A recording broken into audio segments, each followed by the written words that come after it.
ty lidi, vole, ty lidi nemají kde jiné, kde by šli pracovat, vole, víš jak? Jasno, no, ty se to úplně děvky, vole. Největší kurvy, vole, největší kurvy. A oni to víš jak, oni to vědí, že ty lidi nemají kam jít. Jasno, no, to vole zneužívají. Protože přijde mají být 10 příplatky za noční, pičo, dvojnásobné, nebo tak, víš jak? Nebo na svátky. Ale víš jako ještě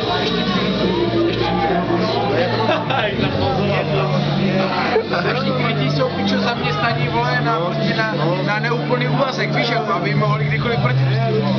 A ještě jsou hlupí a budou volit nějaké sociální demokraty, vole. Podobné. Ano, nebo pičo Vladimíra. Nebo Vladimíra Železného. Nezávislý demokraté Vladimíra Železného, ano, ty budu volit, pičo. Na ty já stojím, vole. Ne, já jež volím jenom APP. Tak když půjčil od kamošky Poťák, ale se Hej, ale to, je možné, že budou volba kandidovat do Evropského parlamentu. Ale pičo, podívej se, ne, to je úplně to nejdůležitější. Podívej se, koho my máme pičo v Evropském parlamentu, vole. Bobušíkovou, vole, největší piču na světě, vole. Železného, největšího podvodníka, který českému státu dluží 8 miliard, vole. A koho ještě, vole? Jedině komunisti jsou to Ransdor, pičo, jediný, který ano, Ransdor, a Remek, pičo, Remek, vole, a koho ještě, pičo? Nevím, kdo to je. A Špidlu, vole, největšího stroskotance, vole. Špidla je dobrý, tak Špidla je čurák, vole. Špidla jeho problém byl, že pičo ten dokázal prosadit a on nebyl vůbec. Ale pičo, jako politik, vole, jako politik. Ne, jako on byl dobrý politik. Akorát, že byl totálně nevýrazný, že ho nikdo neměl rád, protože prostě byl úplně normální člověk. Hnusný, spocený, člověk.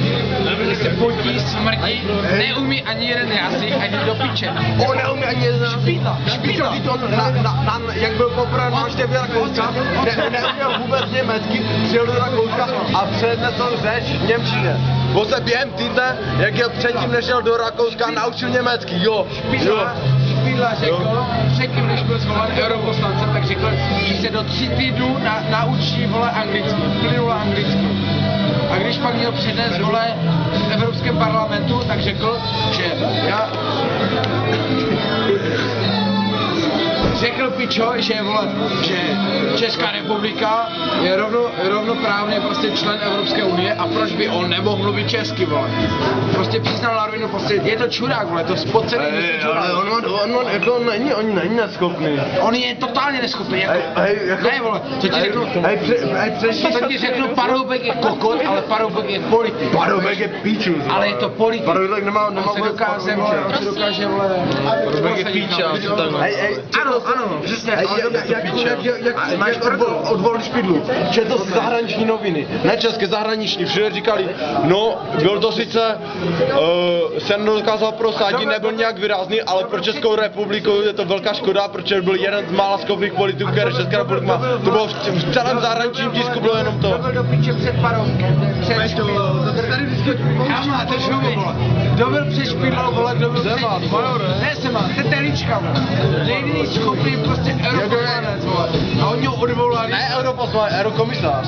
Jo, a místo něho Špidla. No. Pičo, nestartně, botaně, tohle tady vždycky pouštíme s Pavoukem. To byl taky duet, vole, to byla taky švédsko, vole. Ano, to bylo jenom proto, že se zbavili, vole, ČSSD, že se zbavili, vole, Špidly a dali do Pavouka. Ne, pičo, no, jako zbavili se, ale zbavili se, pičo, no, já nevím, jako. Já si myslím, že to hodně zajebali, vole, že od té doby to skončil, jako, jak byl Špidla, to šlo celkem dolů, ale jak on skončil, to jde ještě víc dolů. Že to tam rovnou určitě s Grozem to šlo mega dolů a s Paroubkem to jde ještě víc dolů, vole.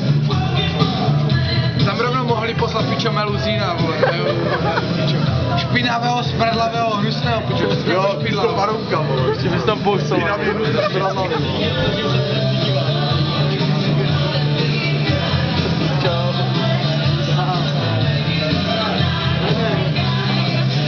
Příští volby, APPD a Gasy, vole. Jdeš do piče. Gasy a volby s Kasírem. To musí hodně přijít, hodně. Jak máš je tvoj?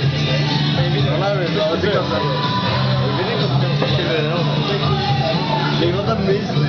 To je akorát video.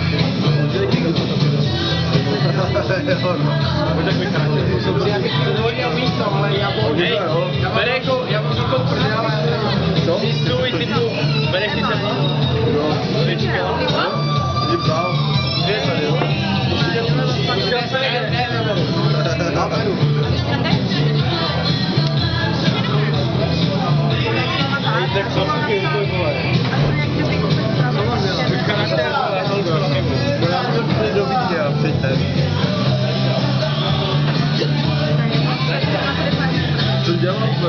co? Nebo...